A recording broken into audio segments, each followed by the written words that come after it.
Hey guys, I'm back again, and I'm here to do my October wrap up. So, October was a very interesting month of reading. I can't say I loved all of the books that I read. I read 5 books, but yeah, it was interesting all the same. So, the first book I read was this one right here, which is called Stay True by, I think his name is pronounced Owesu. And this won I think the Pulitzer Prize for nonfiction maybe last year or something like that. All right, so this was my Normandy Book Club pick for the month of October. And frankly, I was a little nonplussed about this particular book. I can't really talk a lot about this book because it would ruin it for anybody who is planning on reading this book. But it's basically Wei Su talking about his life when he was growing up. And then when he gets to the age, he goes to university. And then he meets this friend. And it's from there where the story kicks off and becomes a little bit more detailed. It's him talking about like the music he liked to listen to, the books he liked to read, places he liked to go. It's very California Bay Area centered, and it's very 90s, centered. Frankly, the book is running around like maybe 220 pages, but I was just bored. I don't know. I was very, very bored. And then once something really big happened, it's kind of takes a turn, that part of the book, but it didn't get much better. It still felt like it was long to read. The book, like I said, was only about 220 pages. I'll put specified pages there. But what I found was that it was feeling like it was 400 pages I was reading. And that wasn't good. Now, when I went to the book club meeting, it was really funny because I was thinking I was going to be the odd one out who didn't like this book. And in the end, everybody thought the same thing. They felt that it felt long. It wasn't getting to the point. It was a little bit meandering too much. And that wasn't so good. Now, one of the good things about the book is that Wei Su has a way of talking about inadequacy in young people. That is, when young people feel inadequate or when they feel like they're, having difficulty expressing themselves or meeting people or doing things. He does a very good job of talking about that aspect of life. And for that, that portion of the book I thought was done brilliantly. The rest, I was just like, yeah, it really wasn't my cup of tea. So I gave that one 2 stars. Then I moved on to this one right here, which is Muriel Barbery, Elegance du Hérisson. Now, this is one of the books I've been reading a book a month in French with my friend Anna. And this one we decided to pick up. Now, this one has been on my bookshelf for a minute. Finally got to it. This is the folio edition. And this book is 410 pages. And I can tell you it felt like 410 pages. So this one, it follows a Parisian apartment building, and inside of that building there's a concierge. So if you don't know what a concierge is the person who lives in on the rez-de-chaussée, which is the entry level floor, and they are responsible for taking out the trash, keeping the common areas clean, sometimes accepting mail and packages for the residents of the building. Now, there are not a lot of concierge in 2025. I'm not sure why, but it is like that. There just aren't a lot of them anymore.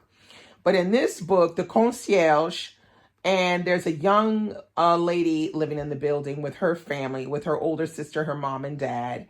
And I think she's supposed to be like, she's supposed to be in 5e. So 5e is like 5th grade, but French 5th grade. So I think she's supposed to be like 12 or 13, something like that. Well, this young woman and the concierge have something in common.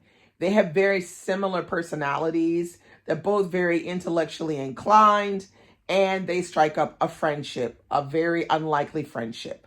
And the book focuses around that friendship, but not only that, it focuses also around the other people in the building that this concierge and young lady have relationships with.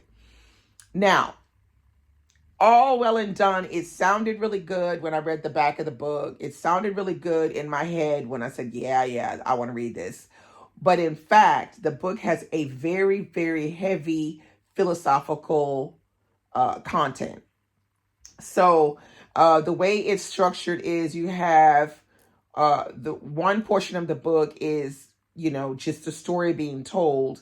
And then in between each sections of the story being told, you'll have something philosophical that is brought out either by the young lady or by the concierge. So you'll have like lesson number 1 or lesson number 2. Now, the thing is, this book has no chapters. So you have this kind of interrupting some of the major storyline that's going on. I feel like this could have been very good, but it was just meh for me. Mostly because I don't like philosophy. I don't know anything about it. The little bit I did have in school, I didn't like it. So when I read books that have this kind of content, I just turn off. And for me, it felt extremely long. Now, good parts of the book, the relationship between the concierge and the young lady is very funny. It's done really well. There's some funny ways that they look at life or look at some of the things that the people in the building do. There are some little comical aspects here and there, but as a whole, I just really couldn't get along with this one, mostly because it was heavy philosophy. Okay, the next book I picked up was this one right here, which is called The Swans of Harlem. It's by Karen Valby. Here's Karen Valby right here. Now, Karen Valby decided to write this book because she has 2 Black daughters who do ballet, and she was interested in, I guess, getting her daughters even more interested in ballet, while, showing them about the first ballet dancers of color, of the Dance Theater of Harlem. Now, this book was fantastic. I started reading it in September. I buddy read this with Patrice. I'll put Patrice's channel right here. I always like to read nonfiction with Patrice. This book was so damn good. Now, if you've been following me for a while, you know I love ballet. That's like a love of mine from my childhood.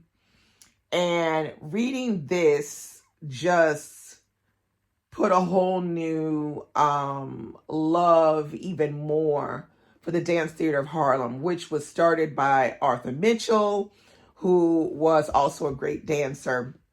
And he decided to put together the Dance Theater of Harlem, and he began hiring Black dancers that were, coming and looking for jobs. And so here we focus on 5 dancers who were, I guess you could say, the real platform or the of the Dance Theater of Harlem.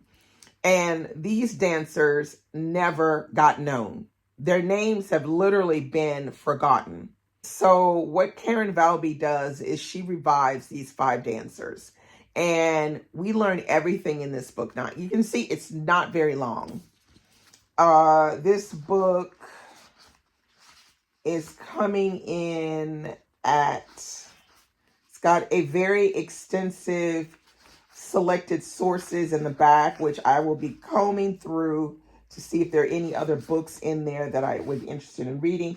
It's 259 pages. It's got a bunch of pictures in the middle. But what I really liked about this is Karen Valby really breaks it down. And she does it in a very interesting way. So she talks about in here, she gives us information on what it's like to be a ballet dancer. The ups, the downs, that is keeping your weight down, dealing with boyfriends or husbands, children, dealing with finding new jobs, dealing with being paid, not so well. And she goes through all of it, but it's in a very interesting way because it's like she's interviewing each of the dancers, because I think when this book came out, they were all alive except for one of the dancers had already died. But it's done so well, and you really do get a sense of the difficulty, but also the pleasure of being a ballerina, and particularly for these 5 Black women. She even deals with in here colorism, also body image, that is body image of what is expected of a ballerina, and how Arthur Mitchell was pretty much formatted by this vision of what he wanted his Black ballet dancers to look like, was the image he was basically trained with, which is the ballet dancer that was, lean, thin, up and down, no butt, no breast, that kind of thing. So I enjoyed reading this book and talking with Patrice about it. I highly recommend reading this book, particularly if you want to read, if you're looking for something during February for Black History Month. This is one that I would highly recommend. It is fabulous, done so well. Okay, now, the next book I picked up was this one right here called Blonde Roots by Bernardine Evaristo. This will be the 3rd Bernardine Evaristo book that I've read. I've read Girl, Woman, Other, and I've read Mr. Loverman. This will be number 3. Blonde Roots is a satire on what would have happened if the transatlantic slave trade would have been turned upside down, and it would have been the Black people who would be the slave drivers, and the white people or Europeans would have been the enslaved people. Now, I feel like this book, when I started reading it, I said, oh my God, it's satire. Now, I don't always get along with satire, but this one right here was gold. I think it's done really, really well. Now, there are some things that aren't done so well, which I had some difficulty with. Tatiana had some difficulty with. But as a whole, the book is done extremely well.